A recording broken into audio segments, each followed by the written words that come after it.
तो जो पिछला था ना उसमें मैंने बताया था मॉक को कैसे अटेम्प्ट करना है। तो मॉक में जो भी था मैंने उसमें ऑलमोस्ट सब कुछ बता दिए हैं, उसके ज़्यादा कुछ ज़्यादा बहुत बड़े चेंजेस नहीं करने हैं।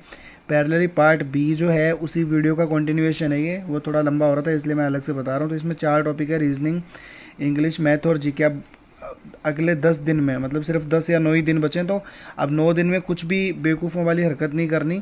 जो मैं बता रहा हूँ उसी चीज़ को ढंग से पढ़ लेना और वही करके चले जाना, उसी से हो जाएगा काम। अब रैंडमली कुछ भी देखो, ये 9-10 दिन की इंपॉर्टेंस मैं बता रहा हूँ इतनी ज़्यादा है कि आपके 10-15 नंबर शूट कर जाएंगे और अलग ही लेवल का कॉन्फिडेंस आ जाएगा। रेदर देन कि कुछ भी करने के बजाय जो चीज़ें मैं लिखवा रहा हूँ उन चीज़ों को सिर्फ करो ढंग से। पैरेलली जो तुम कर रहे हो थोड़ा बहुत करते रहो, लेकिन ये जो चीज़ें हैं उनको ज़रूर कर लेना। अब जैसे रीजनिंग की मैं बात कर रहा हूँ, रीजनिंग नॉर्मली कुछ लोग प्रैक्टिस ही नहीं करते हैं कि भाई ठीक है रीजनिंग तो हो ही जाएगी, ये वाला एटीट्यूड मत रखना। Because more than math reasoning ज़्यादा अटेम्प्टेबल होती है, मतलब ठीक है, रीजनिंग को ज़्यादा अच्छे से अटेम्प्ट किया जा सकता है, रीजनिंग में थोड़ा ज़्यादा अच्छा स्कोर किया जा सकता है। ठीक है, तो इसके अंदर जो टॉपिक है बेसिकली, पहला टॉपिक मैंने लिखा है सिटिंग अरेंजमेंट, बॉक्स अरेंजमेंट या लीनियर सर्कुलर, सारा इसके अंदर है। ठीक है, सिटिंग से रिलेटेड जितने भी हैं। पैरेलली दूसरा जो आपका टॉपिक है वो नंबर सीरीज़ है। ठीक है, नंबर सीरीज़। तीसरा जो टॉपिक है वो आपका अल्फ़ाबेटिक, ठीक है, जो एनालॉजी होती है वो, ठीक है, वो जो होते हैं ना कि जैसे डोरमेट को टी क्यू ऐसे लिखा जा सकता है तो इसको क्या लिखेंगे, वो वाले क्वेश्चंस। ठीक है, तो अल्फ़ाबेटिक एनालॉजी जो होती है वो, प्लस चौथा जो टॉपिक है वो आपका जो होता है एक तरह से मिसिंग नंबर। अब मिसिंग नंबर नहीं बोलूँगा मैं उसको, वो बेसिकली जैसे कि 65 को 130 लिखा जा सकते हैं, तो 79 को क्या लिखेंगे, ये तो बहुत इजी हो गया। लेकिन इस तरह के जो क्वेश्चन आते हैं उनकी प्रैक्टिस। ठीक है, तो ये 4 टॉपिक हैं, प्लस एक आधा अगर ब्लड रिलेशन में किसी को दिक्कत आ रही है तो थोड़ा सा वो भी देख सकते हो। ठीक है, ब्लड रिलेशन, और एक जो वो पिक्चर वाले क्वेश्चंस आते हैं, ठीक है, जिसमें 4 डायग्राम दिए दिए होते हैं और पांचवा फिर तुमसे पूछ लिया जाता है। ठीक है, तो वो सारी चीज़ें हैं। तो ये वाले जो क्वेश्चंस हैं इनकी प्रैक्टिस कर लो, लूज़ मत करो, क्योंकि पेपर में कहीं ना कहीं एक बार में क्लिक करने वाली चीज़ें होती है। ये अगर एक बार में क्लिक कर गया आपने, और क्लिक कब करेगा, जब प्रैक्टिस की होगी। ठीक है, तो सिर्फ इस भरोसे से कि यार पेपर में ही देखेंगे इसको, ये वाला एटीट्यूड मत रखो। नंबर सीरीज़ की प्रैक्टिस कर लो। अब प्रैक्टिस करनी कहाँ से है, अब मैं बताता हूँ। इसकी है ना ये क्विज़, ये वो क्वेश्चन प्रैक्टिस, ये सब छोड़ दो, अब वो सब नहीं हो पाएगा। रेदर एक काम करो कि जैसे है ना नंबर सीरीज़ का एक वीडियो पड़ा होगा, एक दो वीडियो पड़े होंगे, एक तो इवन कोचिंग सेंटर वाले का भी पड़ा है और एक तुम्हारा ये इसका भी पड़ा हुआ है। एक है ना, एक 2-2.5 घंटे का वीडियो है यूट्यूब पे जिसने बैंकिंग के नंबर सीरीज़ करवाए हैं। तो बैंकिंग के नंबर सीरीज़ के आगे एसएससी का नंबर सीरीज़ कुछ भी नहीं है। ठीक है, तो ये बैंकिंग वाले अटैम्प्ट कर लोगे तो फिर कॉन्फिडेंस अलग ही लेवल पे चला जाएगा। तो इनको कंप्लीट कर लो। कैसे करोगे, वीडियो को 2x पे करो, हाथ में कॉपी पेन लो और सामने वीडियो को चलाओ, क्वेश्चन देखो सोल्व करो, क्वेश्चन देखो सोल्व करो, जो नहीं हो रहा उसका लॉजिक देखो, ख़त्म करो। सिर्फ कॉन्फिडेंस बिल्डिंग एक्सरसाइज है ये। ठीक है, तो ये प्रैक्टिस कर लो। 2-4 घंटे की वीडियो देख के जब 100, 150, 200 क्वेश्चन नंबर सीरीज़ पे लग जाएंगे ना तो फील आ जाएगी। ऐसे अल्फ़ा जो एनालॉजी है उसके भी जो इवन कोचिंग सेंटर वाला है उसका एक वीडियो पड़ा हुआ है, काफ़ी अच्छा वीडियो है, उसको पूरा कर लेना। 4 घंटे का है वो, 4 घंटे का वीडियो आराम से 1-1.5-2 घंटे में ख़त्म हो जाएगा। तो उसकी प्रैक्टिस कर लो। अच्छे क्वेश्चन है, ये करने के बाद मेरे हिसाब से तुम्हें दिक्कत नहीं आएगी, ये हो जाएगा इससे सब कुछ अच्छा। ऐसे ही मिसिंग नंबर का एक वीडियो फाइंड करो, उसको भी कर लो। ऐसे ब्लड रिलेशन, और ऐसे ही नंबर सीरीज़, सॉरी ये सिटिंग अरेंजमेंट, और ऐसे ही तुम्हारा ये पिक्चर वाले। कहीं से भी कोई भी एक अच्छा वीडियो निकालो जो कि थोड़े क्वेश्चन जिसमें थोड़े से लॉजिकल और अच्छे क्वेश्चन हो, उन सब की प्रैक्टिस करो ज़रूर। 3-4 घंटे के वीडियो होते हैं, उनको जल्दी जल्दी निपटाओ, प्रैक्टिस करो खींच के पूरा। एक वीडियो खत्म हो रही तो दूसरा देख लो। ठीक है, लेकिन खींच के प्रैक्टिस करो, 2x की स्पीड पे डाल के भयंकर लेवल की प्रैक्टिस कर लो मतलब। ठीक है, तो एक चीज़ तो आपको करनी है जो लोगों से एक्स्ट्रा करनी है, वो ये वाली। ठीक है, फिर हम बात करते हैं दूसरा सब्जेक्ट।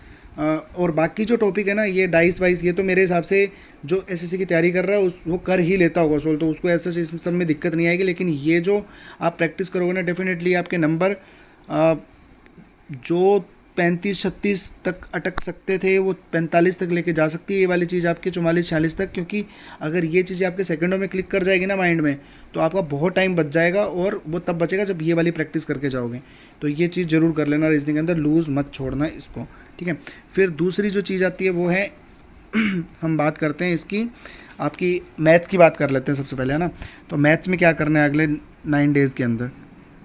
ठीक है, तो मैथ्स का आपको देखो, जो आपकी बेसिक स्ट्रेटजी है वो तो आपको करनी ही करनी है कि भाई आप रोज़ प्रैक्टिस कर रहे हो। मान लो रोज़ आपका एक प्लान रहता है कि 100-150 क्वेश्चन सोल्व करते हो आप कहीं से भी, ठीक है, कोई भी आप क्विजेज़ कर रहे हो या कुछ भी कर रहे हो, वो आप 100-150 क्वेश्चन तो अलग अलग टॉपिक से कर ही रहे हो, ठीक है। ये सारी चीज़ करनी है। प्लस है ना, एक चीज़ और कर लो यूट्यूब पे ना सर्च कर लो एडुकेटी बेस्ड क्वेश्चन, ठीक है, एडुकेटी बेस्ड क्वेश्चन, ठीक है। ये वाले क्वेश्चन कर लो जो भी किसी ने भी करवा रखे हो, इररिस्पेक्टिव ऑफ कोई भी टीचर हो, चाहे वो नया हो पुराना हो, ठीक है, बच्चा हो लड़का हो, अच्छा टीचर हो ना हो, किसी ने अगर टफ क्वेश्चन प्रैक्टिस करवाए हुए हैं, ओपन करो वीडियो 2x की स्पीड पे डालो और उन क्वेश्चंस को करके जाना पेपर में। बिकॉज कोई पता नहीं है, 1 2 3 क्वेश्चन भी ऐसी चीज़ों से फंस गए तो आपके 5 6 नंबर बढ़ा देगी। और ये स्मार्ट स्ट्रेटजी होती है चीज़ों को हैंडल करने की, ठीक है। तीसरी चीज़ जो एडिशनली आपको करनी है वो ये है, जो ये टॉपिक है ना, एक तो प्रोबेबिलिटी, ठीक है, फिर एक आपका हो गया कोऑर्डिनेट ज्योमेट्री, फिर एक आपका हो गया स्टैटिस्टिक्स, ठीक है, हाइट एंड डिस्टेंस, ठीक है। ये 4 टॉपिक हैं बेसिकली जिनसे क्वेश्चन अभी आने लग रहे हैं ज़्यादा, ठीक है। और ये जो तुम्हारा बाकी ये कार्ल पियर्सन और ये सब का तो मैं क्या ही बोलूँ, मतलब ये अगर हिम्मत बची है तो भाई देख लो, अगर 1 2 नंबर बढ़ सकते हैं इससे। कार्ल पियर्सन हो गया, या जो वो मोंटे करके जो एक है, मोंटे होल करके जो है, वो सारी चीज़ें हो गई, ठीक है। तो एक काम ज़रूर करना कि ज़्यादा अगर टाइम नहीं दे सकते तो एटलीस्ट जैसे स्टैटिस्टिक्स का गगन प्रताप का 3 4 घंटे का वीडियो है, उसको देख के ख़त्म करो। कुछ भी नहीं है वो, स्पीड में डाल के उसको ख़त्म कर दो। मतलब वो 3 4 5 6 फॉर्मूले उनको लिख लो, 1 2 क्वेश्चन प्रैक्टिस कर लो, होगी प्रैक्टिस। एक कॉपी में लिख के रखो, जाते टाइम पढ़ के जाना है इनको, ठीक है। ऐसे ही कोऑर्डिनेट ज्योमेट्री का एक वीडियो है 40 50 मिनट का, एक जो मैथमेनिया करके बंदा है, वो वाला वीडियो देख लो 50 मिनट का। उसके अंदर सारे फॉर्मूले सब लिखवाए हैं, फॉर्मूला बेस्ड क्वेश्चन ही आएंगे। फिर ऐसे प्रोबेबिलिटी का 1 1.5 घंटे का कोई वीडियो देखो या 2 घंटे का वीडियो देखो, उसको कंप्लीट करो। हाइट डिस्टेंस मेरे हिसाब से ज़्यादा दिक्कत नहीं करेगा, जिन्होंने ट्रिग्नो कर रखे हैं उनको दिक्कत नहीं होगी। ये जो है वो अब्बास सैनी का जो वीडियो है उससे पूरा कर लो, ठीक है। कुछ नहीं है, देखो ये ज़्यादा से ज़्यादा 3 4 घंटे का काम है, या 5 घंटे का काम होगा ज़्यादा से ज़्यादा। 5 घंटे का काम करके अगर यहाँ से, क्योंकि इन टॉपिक से इजी क्वेश्चन आएंगे, और अगर इजी क्वेश्चन आएंगे और सबसे 2 2 नंबर भी आपके बढ़ जाते हैं तो फ़ायदा हो जाएगा इस चीज़ का। तो इस चीज़ को लूज़ मत करो, बिल्कुल भी करके जाना भाई। कैसा भी टॉपिक हो उसका आसान क्वेश्चन गलत नहीं होना चाहिए, ठीक है। आसान टॉपिक का टफ क्वेश्चन गलत हो जाए दैट्स ओके, लेकिन टफ जो टॉपिक्स हैं उनका इजी क्वेश्चन गलत नहीं होना चाहिए, बस ये ध्यान रखना है, ठीक है। तो ये चीज़ें करनी है। ये है आपका मैथ्स का जो आपको करना है। क्या क्या करना है, 100 150 क्वेश्चंस, ठीक है, जो आप रेगुलर प्रैक्टिस कर रहे हो वो। फिर एडुकेटिव बेस्ड कुछ भी यूट्यूब पे कोई भी पढ़ा रहा, कुछ भी कर रहा है, अब जैसे अभिनय शर्मा का वो टॉप नॉच वाली सीरीज़ है वो पूरी कर लो, ठीक है। जो उसने 3 4 तरह के टफ क्वेश्चंस करवाए हैं वो रेलवे वाले, वो सारी चीज़ें पूरी करके जाओ। क्योंकि वहाँ से क्या है, एक तगड़ी गाइडेंस मिल जाएगी आपको, तुक्के मारने में, चीज़ें करने में हेल्प मिलेगी उन सब चीज़ों से। तो ये सारी चीज़ें करो, प्लस ये टॉपिक पूरे करके ज़रूर जाना। एटलीस्ट इनके बेसिक फॉर्मूला जरूर करके जाना कि बेसिक क्वेश्चन गलत ना हो इसके, ठीक है। तो ये करना है आपको अगले 9 दिन के अंदर। कोई बड़ी चीज़ नहीं है, ये सारी चीज़ें जो मैं बोल रहा हूँ वो डुएबल है। मतलब आप 10 12 घंटे तो पढ़ोगे ना 9 दिन, और जो 10 12 घंटे पढ़ेगा वही अच्छा परफॉर्म कर पाएगा, मतलब लास्ट दिन में जो अच्छा करेगा। ये 9 10 दिन की मेहनत बहुत काम आएगी आगे जाके, ठीक है। फिर अब बात करते हैं अपने जीके की, कि जीके में क्या करना चाहिए, ठीक है। तो जीके में देखो, पहली चीज़ तो ये है कि भाई जिन लोगों ने पैरेलली सब कुछ पढ़ा हुआ है, मतलब जैसे जिसने हिस्ट्री पूरा अच्छे से पढ़ा हुआ है, पॉलिटिक्स जिसने अच्छे से पढ़ा हुआ है, ज्योग्राफी जिसने अच्छे से पढ़ा हुआ है, जो कोर सब्जेक्ट है वो सारे जिसने पूरे किए हुए हैं, मतलब ठीक है। वो पूरे करने के बाद उनका काम तो सिर्फ ये है कि वो लोग भाई अब जितने भी मतलब क्विज़ेस लगा सकते हो, मैक्सिमम जीके की मैक्सिमम क्विज़ेस लगाओ। मतलब चाहे वो परमार सर वाली लगा लो, चाहे कहीं से मर्जी से लगाओ, चाहे परमार सर के जो वीडियोज़ हैं वो देखो, बहुत सारे जिनमें क्वेश्चंस हैं, जो उन्होंने क्वेश्चन सोल्व कराए उनको दबा के देखो, समझो बस, और कुछ मत करो, पढ़ते जाओ। मैक्सिमम जितना पढ़ सकते हो ना उतना पढ़ लो, क्योंकि वो तुक्के मारने में हेल्प करेगी वो चीज़, और वही करो। मतलब वो दबा के जितना मैक्सिमम पढ़ सकते हो ना पढ़ते जाओ। मतलब 3 4 5 घंटे रोज़ दो इस चीज़ को, ठीक है। तो ये सारी चीज़ें करो। प्लस एडिशन क्या करना है, एक तो करंट अफेयर, अगर जिसने नहीं करे हुए तो वो कोई कंपाइलेशन देख लो 6 महीने का पिछला, ठीक है। और जिसने कर रखे हैं उसको कोई ज़्यादा दिक्कत है नहीं भाई, जो रेगुलर पढ़ रहा था। तो ये सारा कर लो। प्लस स्टैटिक जीके अब इंक्लूड कर दो, ठीक है। स्टैटिक जीके भी जितना भी मेन टॉपिक्स है, जैसे डांस हो गया, ठीक है, या फिर फोक फोक डांस हो गए, ये सारे। मैं ना वैसे एक काम करूँगा अभी है ना, जितने भी इंपॉर्टेंट टॉपिक है ना, मतलब वो किसी भी सब्जेक्ट से हो, पॉलिटी, ज्योग्राफी, इकोनॉमी और तुम्हारा स्टैटिक, करंट अफेयर जो भी है, तो इनके जितने भी इंपॉर्टेंट टॉपिक्स हैं ना, उनके सबके मैंने स्क्रीनशॉट लिए हुए हैं बहुत सारे वीडियो से, प्लस मैं खुद भी मैंने नोट डाउन किए हुए हैं वो सारे वीडियो, वो सारे टॉपिक मैं लिख के भेज दूँगा अपने वाले ग्रुप में। तो जब मैं ग्रुप में भेजूँ तो एटलीस्ट उन टॉपिक्स को, ये तो जिन लोग ने किया बहुत अच्छी बात है, लेकिन वो जो टॉपिक मैं भेजूंगा ना उनको ज़रूर पढ़ लेना कहीं भी वीडियो या इन सब चीज़ों से, एक बार रिवाइज कर लियो सारे टॉपिक बहुत अच्छे से। प्लस ये चीज़ें करनी है, क्विजेज़, करंट अफेयर पढ़ना ही है, ये सारी चीज़ें करनी है। बट ये वाली चीज़ जो मैं भेजने वाला हूँ ना, स्क्रीनशॉट भेजूंगा प्लस जो भी टॉपिक्स लिख के भेजूंगा, उनको ज़रूर कर लेना अच्छे से कहीं से, क्योंकि वो बहुत इंपॉर्टेंट है और एडुकेटी में बहुत बार पूछी गई है वो चीज़ें। तो ये काम कर लेना जीके के लिए। अब आता है इंग्लिश, ठीक है। तो इंग्लिश में क्या करना है, इंग्लिश में देखो, इंग्लिश मेरे हिसाब से मैक्सिमम बंदे ठीक है परफॉर्म कर रहे हैं। अब 9 दिन में कोई बहुत मेजर चेंजेस नहीं हो सकते।